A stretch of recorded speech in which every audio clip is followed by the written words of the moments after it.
Good afternoon from Heskett Haven Farm.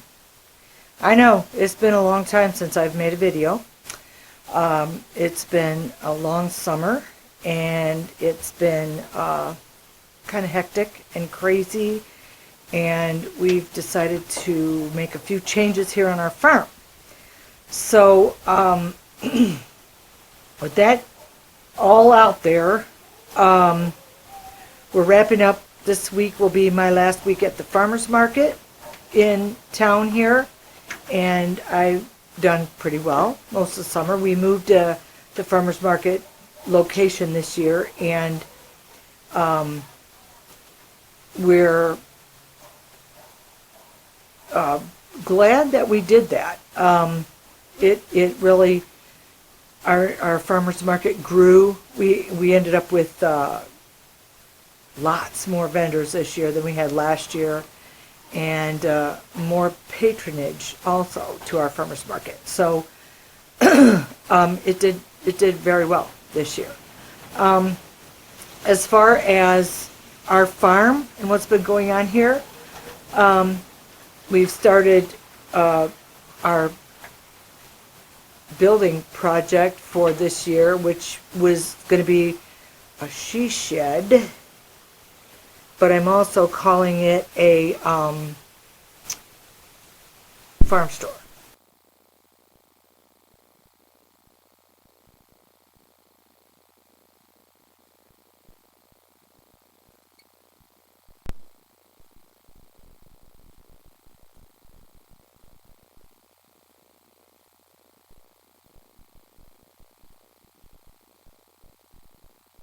So people that come for eggs and soap and shampoo bars and things like that will be able to just access them through that building, which has been a very slow process. We've had too many things going on this summer to be able to work on that building. But now we're getting the roof on there. We're going to be able to start closing it in before winter so that we can start working on the interior during the winter. I hope that's the plan. So, but out in our barn, which is where I'm at right this minute, we decided that we were going to get rid of the goats. I was struggling with them. I was still milking them, and they were doing very well on the milk stand. But they didn't want to come back very quickly from that virus or whatever they had going on in the spring where they were coughing and everything. I had struggled getting them back. They started putting on weight, and then one of them got injured, and she was walking on 3 legs. She was holding one leg up, and then it was getting worse. I was like not able, I would work with it every day and bend it, to keep it exercised, and then it got to where I couldn't straighten it out anymore, and I'm like, I don't know what in the heck's going on with her. And then the other goat, she was doing well. She was okay. She, was recovering. She was still milking good. She was doing good. They were eating better. They were just, as far as that went, they were doing better. Then I started thinking, come spring, we have a calf in the barn. I'm going to be milking the cow. We're going to be having all the extra milk from the cow. That more people are interested in cow's milk than they are goat's milk. And, for 25 years that we had goats, people were like, ew, goat's milk. Ugh, I don't want that. Nope, don't want that.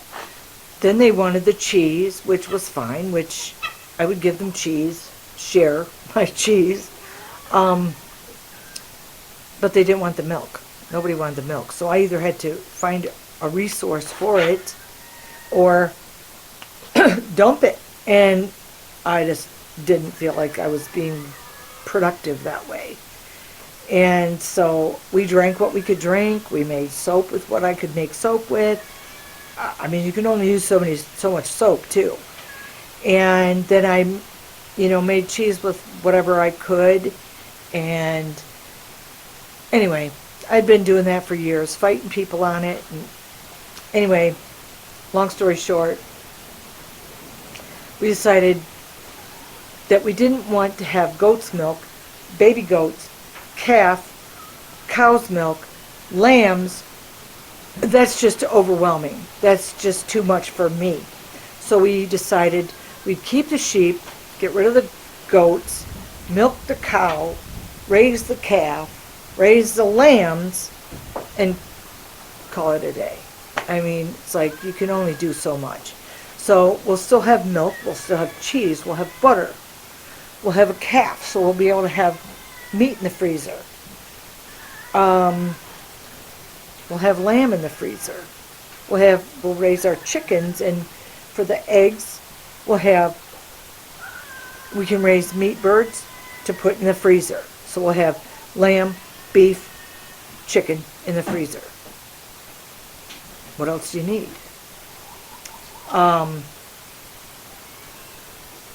So anyways, so after making that decision, we started thinking, okay, so now we got to revamp the barns because we won't have the goats and the sheep. We're only going to have the sheep, and I'm hearing a noise over there in the corner. I was just checking to see what it was.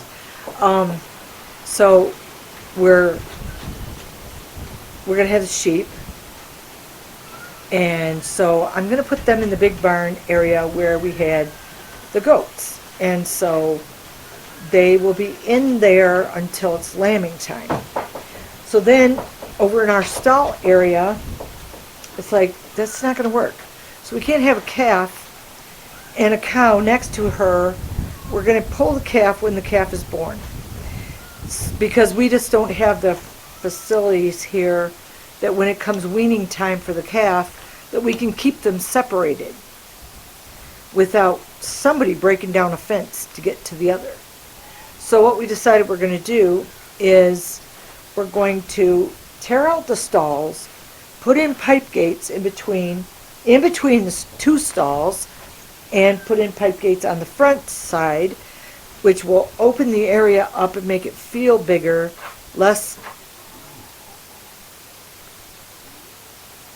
I don't know what the word I'm looking for, but we can take the gates out to clean the stalls easier, and we can also pull that center gate out if we want to open up that whole area.